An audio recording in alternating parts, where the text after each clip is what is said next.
partie qui est un marché associatif.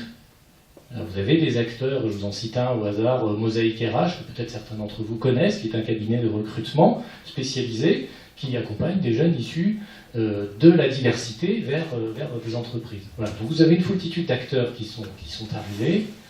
Il y a une vraie professionnalisation, et pourtant il y a encore un certain nombre d'écueils très importants et des limites qui font que le sujet a aujourd'hui un peu du mal à avancer. J'en citerai quelques-uns. Première limite, vous en avez parlé, diversité, personne ne sait ce que c'est. Personne ne met, pas grand monde ne met le même contenu derrière ce thème de diversité. Je prends plusieurs exemples. La question de l'égalité professionnelle, la question du genre, est-ce que ça fait partie de la diversité ou pas? Moi j'ai quelques copines militantes, si je leur dis que j'intègre le thème du genre dans les enjeux de diversité, elles me tombent dessus en disant on ne peut pas, on représente 50% de la population, on n'est pas une minorité, on n'est pas handicapé, donc on ne peut pas rentrer dans la question de diversité. Bon.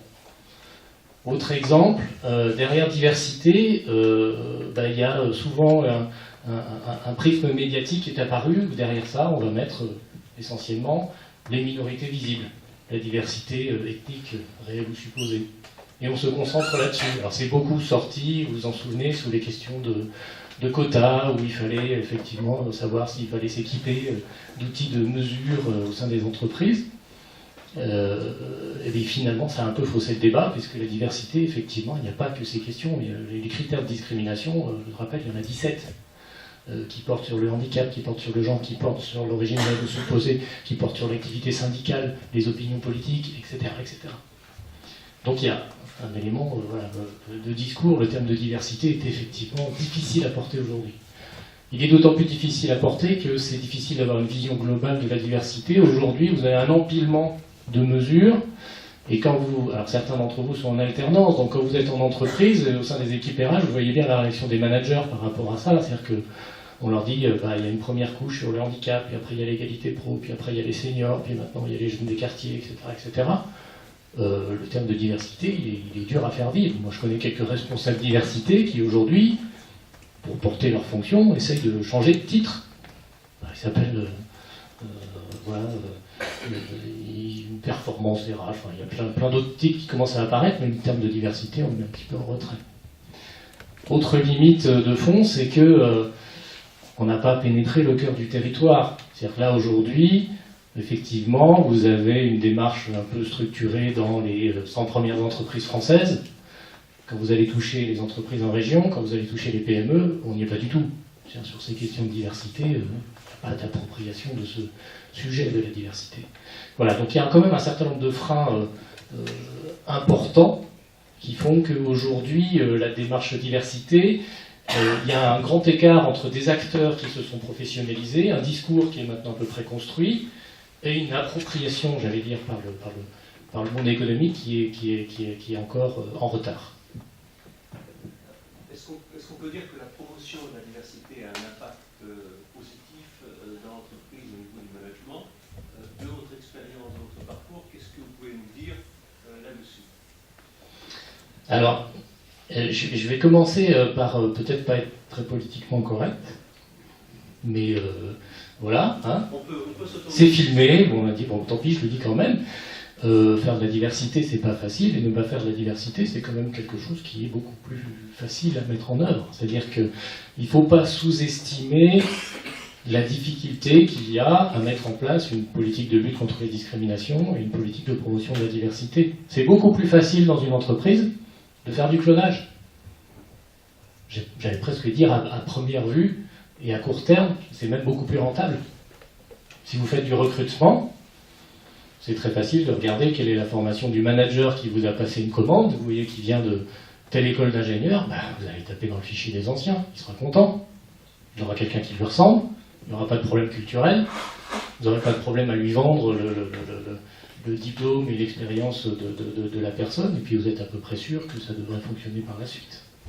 Donc mettre en place une politique de promotion de la diversité, il ne faut pas négliger le fait que ça sollicite l'entreprise pour bousculer une certaine facilité à laquelle elle est poussée. Vous êtes recruteur, vous avez une foultitude de dossiers à traiter, Vous n'avez pas forcément le temps d'éplucher tous les dossiers pour vérifier que les candidats ont bien les compétences de fond. Vous n'avez pas forcément le temps d'aller vous renseigner sur tel diplôme dont le titre vous paraît un peu ésotérique pour vérifier si ça peut bien correspondre aux compétences que vous avez besoin. Ben non, vous allez parer au plus pressé. Donc ça, il faut avoir le luxe de le remettre en cause. Et effectivement, ce n'est pas une démarche forcément immédiatement acquise. La deuxième difficulté, c'est en termes de gestion. C'est-à-dire, si vous mettez en place de la diversité et que vous ne la gérez pas, vous avez effectivement des effets assez catastrophiques. Alors ça, il y a quelques études qui vont dans ce sens-là, qui disent, par exemple, si vous mettez dans une même entreprise des seniors, comme on dit, avec des jeunes, et que vous vous occupez pas d'essayer de faire travailler un peu ces gens en commun, vous pouvez aboutir à des résultats pas terribles en termes de performance. Vous pouvez avoir des chocs culturels entre personnes de différents pays, de différentes cultures qui n'arrivent pas à se comprendre. Donc ça, c'est aussi des difficultés à ne pas négliger. Donc moi, je ne suis pas un ayatollah de la diversité, je crois qu'il faut quand même dire les choses clairement. Ça sollicite des moyens de la part de l'entreprise, ça sollicite une remise en cause d'un certain nombre d'habitudes, de mauvaises habitudes qu'on a pu prendre, et ça signifie une vraie volonté de la part des équipes RH et du top management. Alors une fois qu'on a dit ça, oui, moi je suis convaincu qu'il y a effectivement un certain nombre d'effets très positifs. Alors il y a des études qui ont été publiées sur le sujet. Moi je vous renvoie vers une étude qu'on avait pu faire à une époque où je travaillais chez IMS Entreprendre pour la Cité, qui en gros accompagne les entreprises pour la mise en place d'actions de lutte contre les discriminations. On avait fait une étude avec un cabinet qui s'appelle Goodwill Management. Vous pouvez regarder, ça s'appelle Diversité et Performance, c'est en ligne, ça date de 2010. Et en gros, ce qu'on avait fait, c'est que c'est un cabinet qui est spécialisé dans les calculs de mathématiques financières.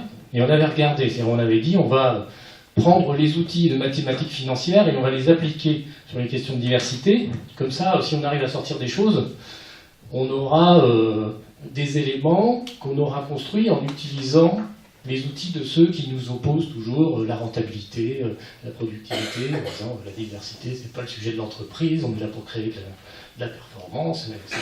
Donc, on a utilisé les mêmes outils qu'eux, et très rapidement, on est arrivé à quelques résultats intéressants. C'est-à-dire que la diversité, si elle est managée, avec cela, je souligne 3 fois, aboutit à une rentabilité supérieure pour les entreprises. On a pu le chiffrer, de l'ordre de 5 à 15%.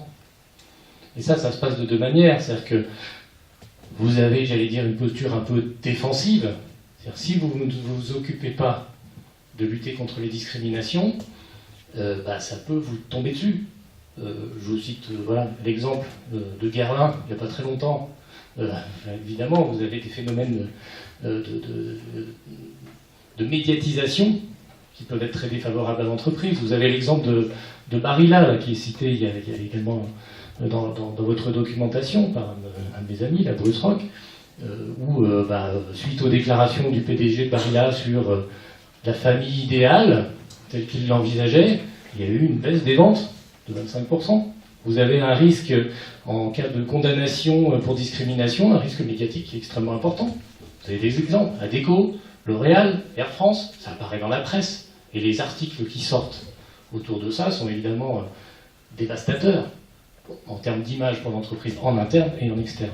Donc d'un point de vue défensif, il y a des choses à faire. Autre exemple très classique sur le thème du handicap. Vous ne vous en occupez pas, ça vous coûte 6% de votre masse salariale. Alors, autant essayer de bien l'utiliser.